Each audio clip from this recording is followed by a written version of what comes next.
यदि तपाईं युएमा कार्यरत हुनुहुन्छ अथवा कुनै कामले पनि युएमा आउनु भएको छ र यदि तपाईले नेपालमा पैसा पठाउन चाहनुहुन्छ भनेदेखि अब तपाईले कुनै पनि शुल्क तिर्नु पर्दैन। यसभन्दा पहिला तपाईले सर्भिस चार्ज भनेर चार्ज तिरिरहनु पर्थ्यो भनेदेखि र बैंकमा गइरहनु पर्थ्यो भनेदेखि अब यो भिडियो हेरिसकेपछि तपाईको 1 रुपैयाँ पनि खर्च हुने छैन। मैले आज एउटा यस्तो एप्लिकेसनको बारेमा जानकारी गराउँदै छु जहाँबाट तपाईले फ्रीमा नेपालमा कुनै पनि बैंक खाता अथवा ई-सेवा अकाउन्टमा पनि अथवा रेमिटेन्स पनि गर्न सक्नुहुन्छ, त्यो पनि फ्रीमा र त्यो तपाईको आफ्नै मोबाइलबाट हो।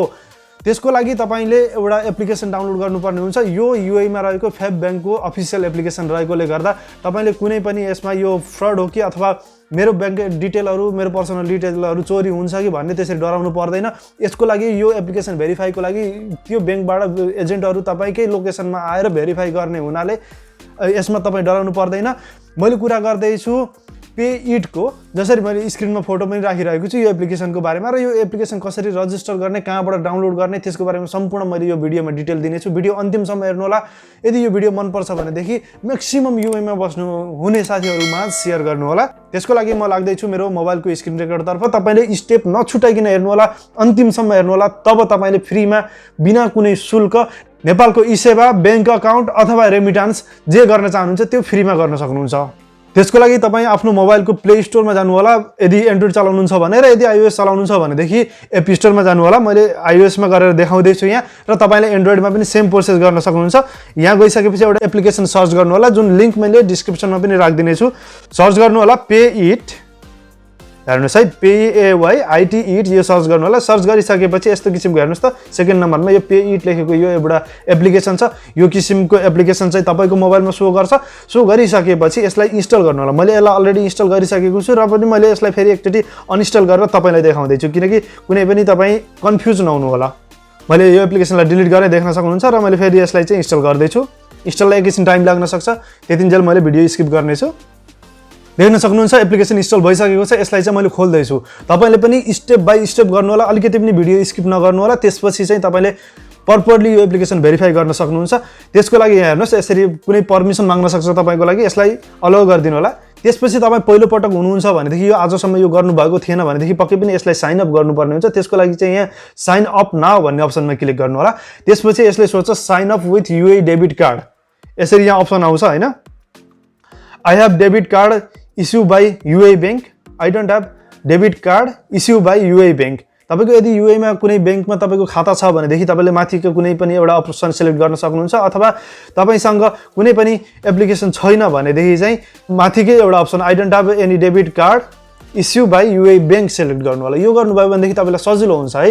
यो तपाईले I have debit card issue by your bank भनेर सिलेक्ट गर्नुभयो भने भेरिफाईको लागि चाहिँ अलिकति सजिलो हुन्छ। तर तपाई एकदम प्रपरली भेरिफाई गर्न चाहनुहुन्छ भनेदेखि I don't have debit card issue by your बैंकमा सिलेक्ट गर्नु होला। सिलेक्ट गरिसकेपछि यस्तो किसिमको एउटा इन्टरफेस आउँछ। हेर्नुस्, त्यहाँ तपाईले आफ्नो युए को इमरेट्स आइडी, यस्तो किसिमको एउटा इमरेट्स आइडी हुन्छ, यसलाई चाहिँ स्क्यान गर्नुपर्ने हुन्छ।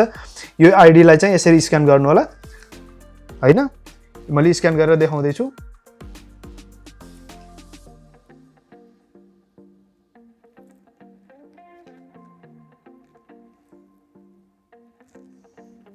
यसरी तपाईले आफ्नो आइडी स्क्यान गरिसकेपछि फ्रन्ट एन्ड ब्याक यसरी आफ्नो डिटेलहरु सबै यहाँ डिटेलमा आउँछ हैन। यसलाई कन्फर्म गर्नु होला, अथवा के गलत छ भने तपाईले सच्याउन पनि सक्नुहुन्छ। अब मैले अलरेडी योमा बनाइसकेको भएर मेरो यहाँ के अप्सन आएको छ भने देखि अलरेडी म यो युजर छु र मैले यो चाहिँ एप्लिकेसन यसरी फेरि लगइन रजिस्टर गर्नु पर्दैन, लगइन गरे पुग्छ भनेर यसरी अप्सन आएको छ। तपाईले चाहिँ यसलाई प्रोसिड गरिसकेपछि त्यहाँ तपाईको केही डिटेलहरु माग्न सक्छ। त्यसपछि त्यो डिटेललाई चाहिँ फिल गर्नु होला, करेक्ट फिल गर्नु होला, कुनै पनि रङ फिल नगर्नु होला। र त्यसको लागि भेरिफाईको लागि चाहिँ त्यो भेरिफाई भन्ने एउटा अप्सनमा क्लिक गरिसकेपछि तपाईले भेरिफाईको लागि पेइटको तर्फबाट तपाईलाई अपोइन्टमेन्ट एउटा प्राप्त हुन्छ। त्यो डेटमा तपाईले पनि सेट गर्न सक्नुहुन्छ, यो दिनदेखि यो दिनको बीचमा मसँग आउन सक्नुहुन्छ भनेर।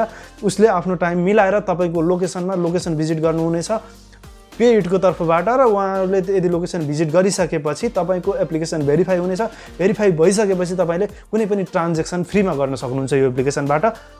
म चाहिँ यो एप्लिकेसन अलरेडी लगइन गरिसकेको भएर मैले आफ्नो मोबाइल नम्बर चाहिँ राखेर यसलाई रजिस्टर गर्दैछु। त्यो गरिसकेपछि तपाईले त्यहाँ रजिस्टर गर्दा चाहिँ युए को तपाईको आफ्नै नाममा भएको मोबाइल नम्बर चाहिँ राख्नु होला।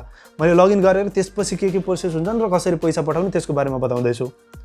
देख्न सक्नुहुन्छ मेरो एप्लिकेसन लगइन भइसकेको छ।